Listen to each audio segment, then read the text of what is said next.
Hello everyone, my name is Mark. Today I want to share with you some of my thoughts about Star Wars The Last Jedi. It's been about 5 months since it came out, and I really had some time to think about the movie, how it was built, what it showed, and what it added to the Star Wars saga. I have been a fan of Star Wars for a long time. I saw the original movies, A New Hope, Empire Strikes Back, Return of the Jedi, back when I was just a kid.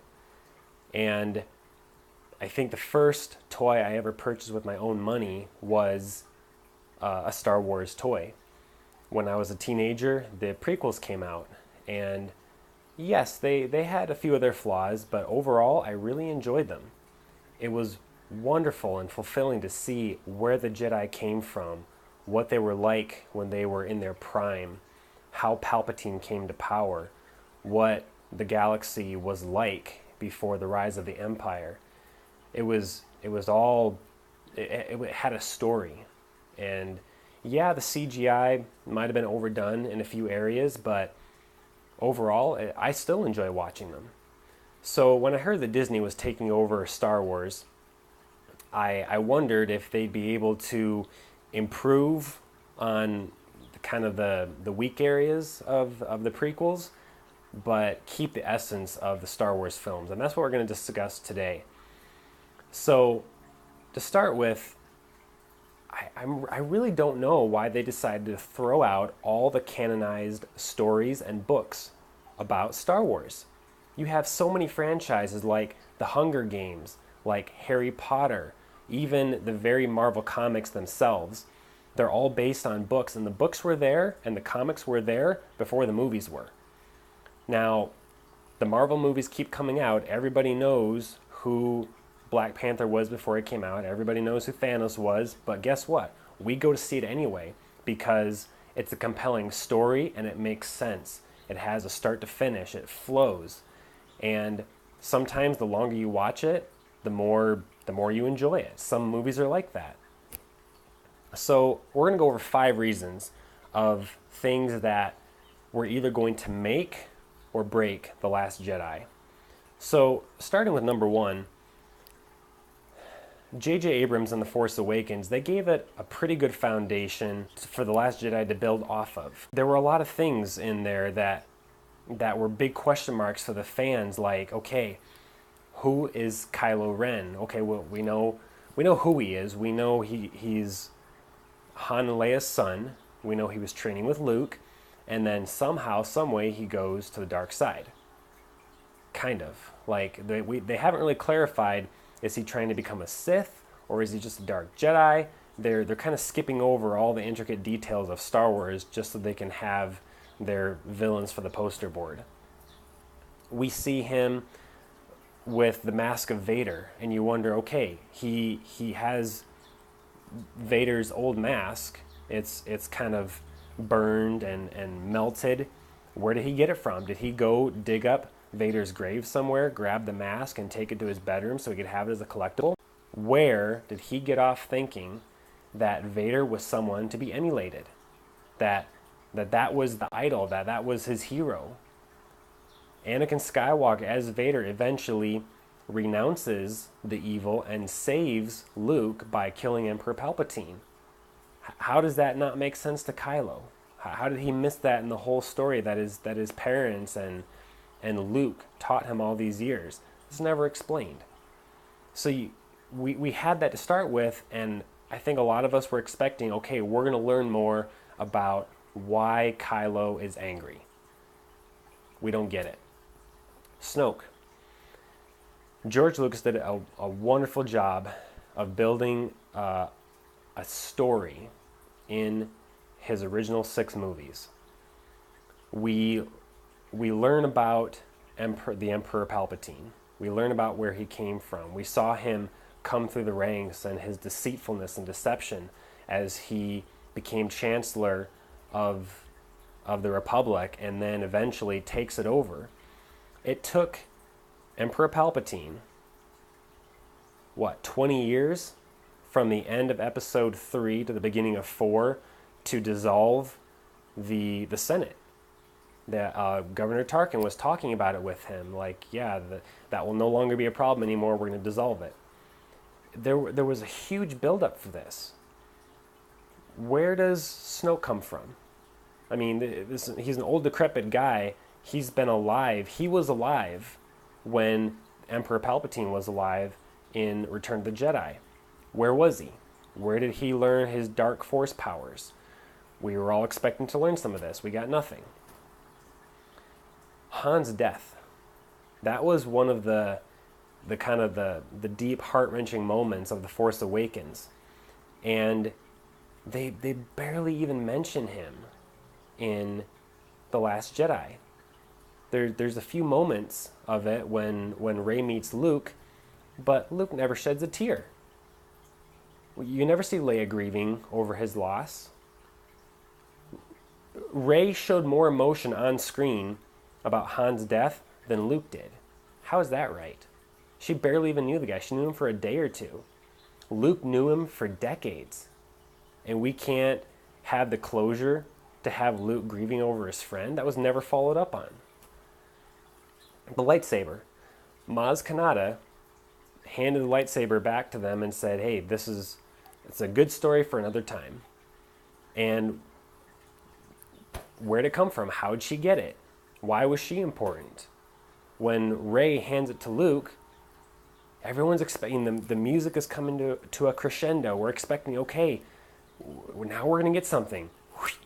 He throws it over his shoulder. And then it's never talked about again. Why was Luke wearing his ceremonial Jedi robes when she happened to show up on that island? I'll tell you why. Because J.J. Abrams had a story all laid out. Force Awakens was okay. There's a few things I didn't like about it, but I'll get to that in a minute. It was okay. But then Rian Johnson comes in and he's like, no, where's the script, JJ? Oh, hey, JJ, here's your script. Let's see. You want to do this and this? Yeah, no, I'm gonna do my own story. We're gonna do something my way. This is how I want to do it. And so I have to put Luke in his ceremonial robes because you left him in that. But after that, we're just gonna go a totally different direction because that's just what I feel like. I'm just in the mood for a different kind of Star Wars. Well, you know, Ryan, if you don't want to make a Star Wars movie, go make something else. But if you're going to work on a Star Wars film, make it part of what made Star Wars great. In The Force Awakens, you have the Knights of Ren. You see them clearly in Rey's vision. It's never followed up with in this one. Where are they? What are they doing? Who knows? All right, reason number 2. Subterfuge. That's the word. It means trickery. And there is so much of it in The Last Jedi. There are so many scenes. You got Leia, okay? She's on the bridge. Kylo's coming with his squadron. He decides not to kill her, but he knows she's there. Somebody else blows her up. First of all, the blast, that concussion, the shrapnel, she should have been dead just from the blast alone. But then she gets blown out into space. You have exposure to the elements. You have the lack of oxygen. You have she should have been dead. She was dead. And then And as the audience, we're all thinking, oh man, Leia's gone. Dang, that's horrible. Oh wait, no, look, she's waking up. And now she's doing a Superman, Mary Poppins thing, magnetizing herself back into the spaceship. What is that? It's weird. It doesn't make any sense. We've never seen Leia use those types of powers. The Force is something you can be sensitive with, but it's not something that you just wake up one day or you're under duress and so it all of a sudden just comes out and does the work for you. It's a skill. Learning the Force is a skill. We know she's Force sensitive. She's always been able to sense things, but actually using power, she's never done it before, and that was the worst time to just throw that in there. I guess Rian Johnson wanted to prove that girls are invincible, and so don't even try to kill him because you're going to fail. Who knows? It was just stupid. You've got the whole thing in The Force Awakens about Rey's parents. She has the vision. There's this whole undertone of where does she come from? She's somebody special. Even in the novelized version of The Force Awakens, at the end of the book, she comes up to Luke and it says that he looks at her with like this recognition, these eyes of familiarity, like, oh, it's you. Huh. They're all leading you to believe that she is somebody. And then Rian Johnson says, nah, just kidding. She's nobody. Just forget that part. Forget we ever said that. Let's pretend that never happened. You have all the resistance people going into that cave on that white and red planet, and it's said that there's no way out of the cave. They're stuck there. There's only one way out. It's the entrance. They have to fight. So they fight for a while because the plot requires that they have a battle on that planet. But then as soon as it's convenient, oh, guess what? By the way, we did some scans. There is a way out. Well, that's convenient. There are so many of those in the movie. It's like the only reason it's happening is because Rian Johnson and his writers, if he had any help at all, were too lazy to think of a way to make it make sense. You've got Finn crashing with Rose, dumbest thing ever, in that speeder way out on the open plain. Number one, all those huge walkers were right there. They saw the crash. They could have just blasted them right there. You're telling me they walked all the way back over that white and red landscape without anybody taking even a shot at them? Oh, they just made it back. Don't worry about it. Let's pretend that's not important. Let's just get to the other good stuff because you guys want to see more eye candy. You have Snoke. We learn about Palpatine in all 6 movies of the original Star Wars films. You know what drives him. He's just this power-hungry maniac who wants to control everybody, including Vader. And where does Snoke come from? What drives him? What is he after? How did he become leader of that evil regime? We're all expecting to learn more about him, and then Rian Johnson says, hey, you guys thought he was important? Guess what? I'm going to cut him in half. You know what? If he was that powerful, he would have sensed that lightsaber turning. Why would you devote all this energy and screen time to a character than just to kill him off? Everyone's talking about Luke in The Force Awakens.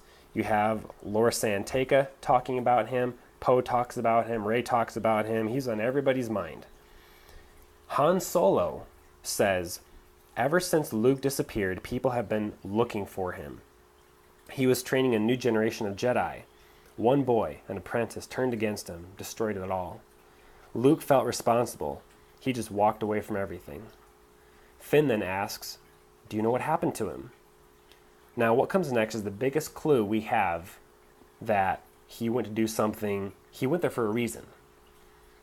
Solo says, a lot of rumors, stories. The people that knew him best think he went looking for the first Jedi temple.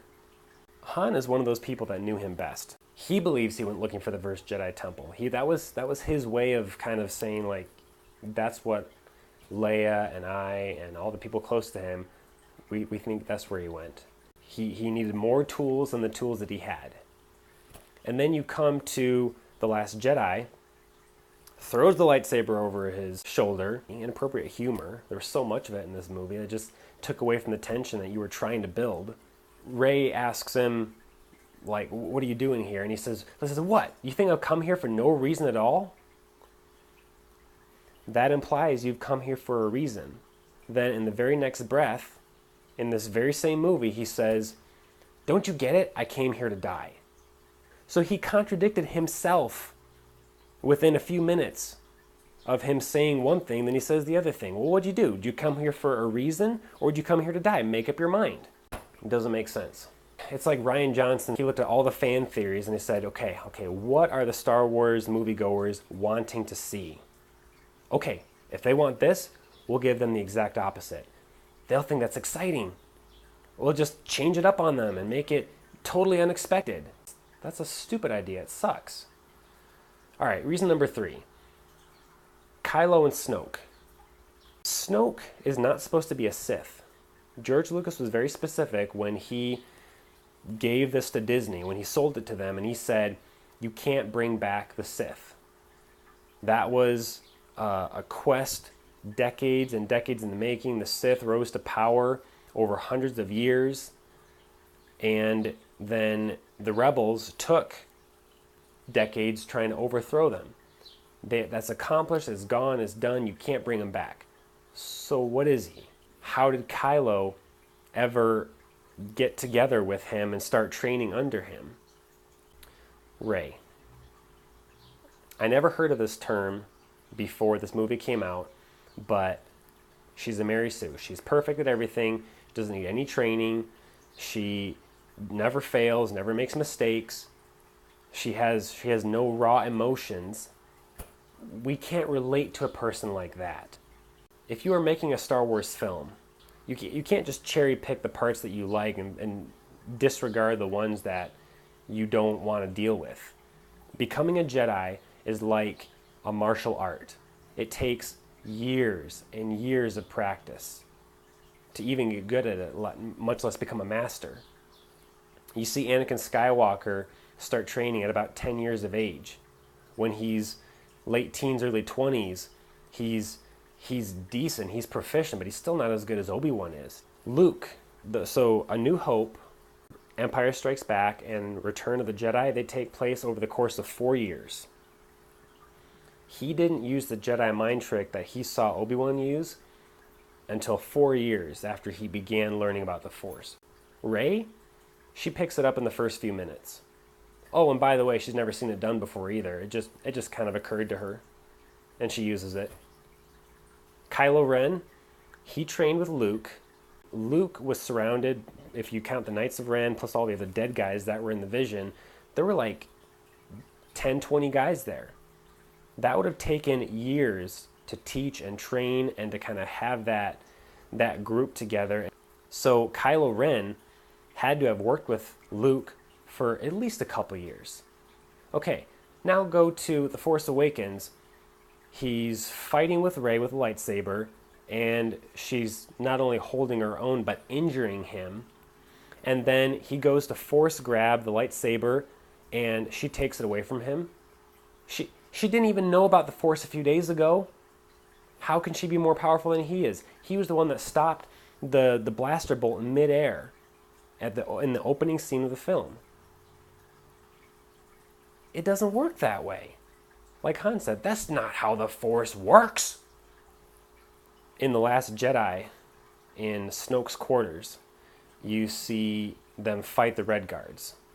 Which, side note here, it is pretty pathetic how they have just like pilfered, almost to the point of plagiarism, all the iconic scenes from the successful Star Wars movies. They just cherry pick the visually stunning parts that they want and they throw everything else away. Those Red Guards are a direct copycat of Emperor Palpatine's guards. The fight on that salty planet is a direct copycat of Hoth. The scene in there where they're looking out across and at the battle going on, that's copying Emperor Palpatine and Luke. And they didn't earn any of this. Like, come on, have some guts, be original, do something we've never seen before. But don't throw away all the Star Wars lore that has taken years to develop and pretend like it never happened. So anyway, they're fighting these guards. Rey is holding her own with this lightsaber. She's barely practiced with, she's had no training with it, and she ends up saving Kylo Ren. She beats all her guards and saves him at the end.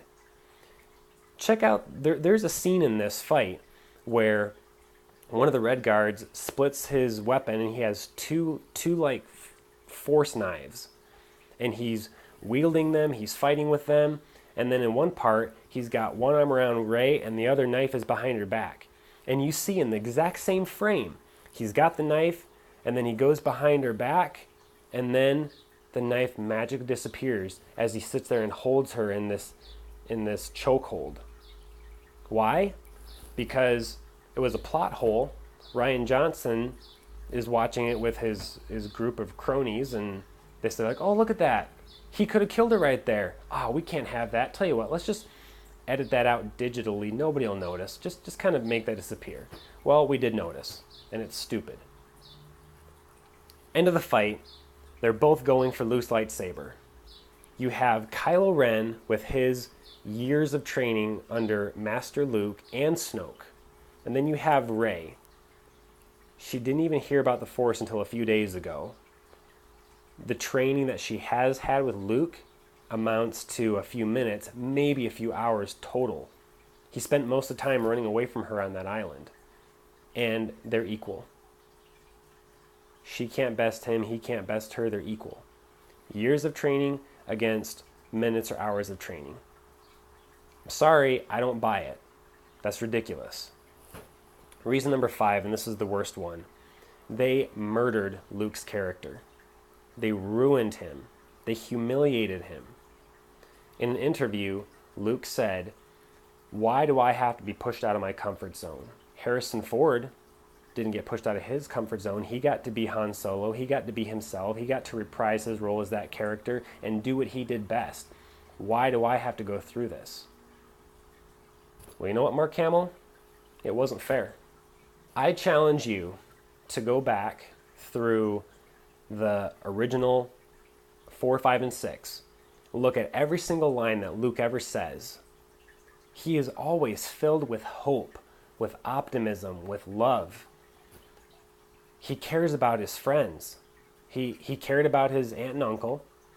Once they were gone, he cared about Ben Kenobi. He wanted to find out more about where he came from. He wanted to help in this great cause because it was something worthwhile to do, and he made friends in the rebellion. Darth Vader is the worst dude in the whole galaxy. He's the Adolf Hitler of the Star Wars universe. And yet, when the confrontation comes to a close and he has the opportunity to kill him, he decides not to. Why? Because he sees good in him. He's family. And he believes he can help. He has to try. Fast forward to The Last Jedi. Okay, you have some family again. It's your nephew, Kylo Ren, son of your sister and your best friend.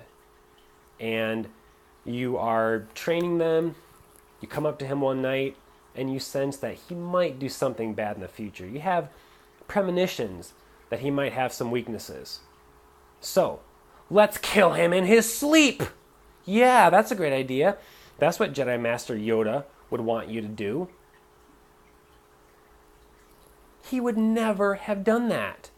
Sure, let's punish somebody before they commit the crime. That's an honorable way to live life. That is the dumbest way to explain the rift that came between Luke and Kylo Ren. I can't believe J.J. Abrams had that in mind when he developed that story back then. It's garbage. It's not believable. Luke would never have done that. Most of The Force Awakens is devoted to finding Luke. In Rey's visions, we see him placing a map inside R2-D2's compartments. So Luke builds a map, and he gives it to his droid, sends his droid out there, and says, why would he do that? He's going to look for something. Why build a map so that your friends can risk life and limb so that many of them will lose their lives trying to find you? And as soon as somebody does, you tell them go away? What was his point? What was the purpose to any of that? Hey guys, I'm going there to die, but I'll give you a map in case you want to join me sometime, and then we can all sit around and drink milk from space cows after we squeeze their udders. That was humiliating. What was the purpose of that scene? That was terrible. So Luke was on that island for who knows how long. It was a while. The galaxy had really fallen apart in his absence. And in all that time, he never seeks out Qui-Gon Jinn or Obi-Wan or Jedi Master Yoda in the Force Ghost to kind of commune with them and figure out what's happening. They lead you to believe that none of that ever happens. He just goes there, closes himself off from the Force, gives up on life, and becomes a hermit. A decrepit, broken, sorry old man. That's not Luke. And then they have Yoda coming out of nowhere, using lightning even though he's a ghost, which I don't even believe that can be done. And then after a quick little pep talk, Luke says, oh, yeah, you're right. Yeah, I should help out, shouldn't I? Maybe we should have had this conversation 3 years ago. Luke never had a shining moment in the entire movie. He never had one moment where I felt like, yes, he's back and he's powerful, and that's the Jedi I'm proud of. Even him going to the salt planet to have that fight was a cheap trick. It wasn't real. How can you invest in the character and be rooting for their survival when there's no danger involved? He's fighting Kylo Ren, but he's not even there. It's a projection. It's a hologram. As an audience, you feel betrayed. You're led along to believe one thing, and then the rug is pulled out from under you. And then at the end of it, it appears Rian Johnson decided, you know what? I don't like working with Mark Hamill that much. I don't have a place for him in the next movie. Let's just pretend that effort killed him. So we'll just have him disappear. It's disrespectful. It's like sacrilege to do what they did in this movie to the entire Star Wars franchise. Disney, you're ruining it. Rian Johnson, I will never go see a Star Wars movie that you've done again. This is unforgivable. You know, the whole premise of The Force Awakens and The Last Jedi is wrong. It's a big slap in the face. Why? Here's why. In Episode 1, you have that one guy saying that there hasn't been a full-scale war since the formation of the Republic. That's like 4,000 years. It's a long time since they had a full-scale war. Then you have Emperor Palpatine, you have the Clone Wars. That was a huge, big deal. And then the Sith finally take over. And you have them ruling for about 20 to 30 years.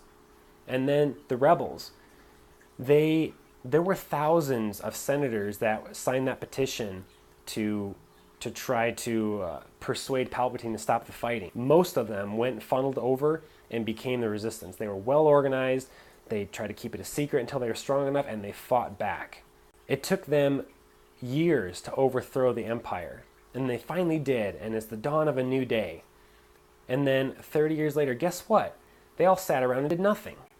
The First Order, where did they come from? Where did they get their money from? We know that Palpatine got his entire infrastructure from the Republic. He took over the Republic. He became Chancellor, then he reorganized it. He had all these clones and resources and ships at his disposal. That's where he got his army. Where does Snoke get his army? Why do these stormtroopers look just like the stormtroopers before, if it's a different regime? The rebels won. How did they sit around and let them build back up again? It's like a big slap in the face. All the work, all the hard effort, all the sacrifice that Han, Luke, and Leia and all the rebels did in episodes 4, 5, and 6 was wasted. Because guess what? 30 years later, we're back right where we started. It could have been so much better. I'm not going to see Solo.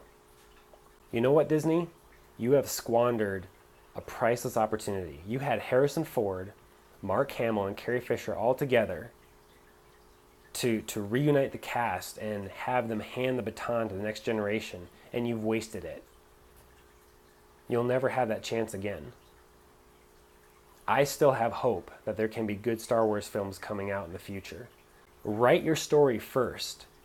You have unlimited resources. Hire the best people out there and put together a story that makes sense and is compelling and intricate and fun to watch. And that I'll go pay for. So, if you agree with some of the things I've said here, one way we can make a difference is by stop giving Kathleen Kennedy and Rian Johnson and all these idiots that are running Star Wars our money. Stop paying for these movies that are no good. So there you go. That's how I feel.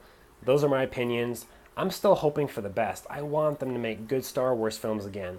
But Disney, you have a long way to go to win back my loyalty.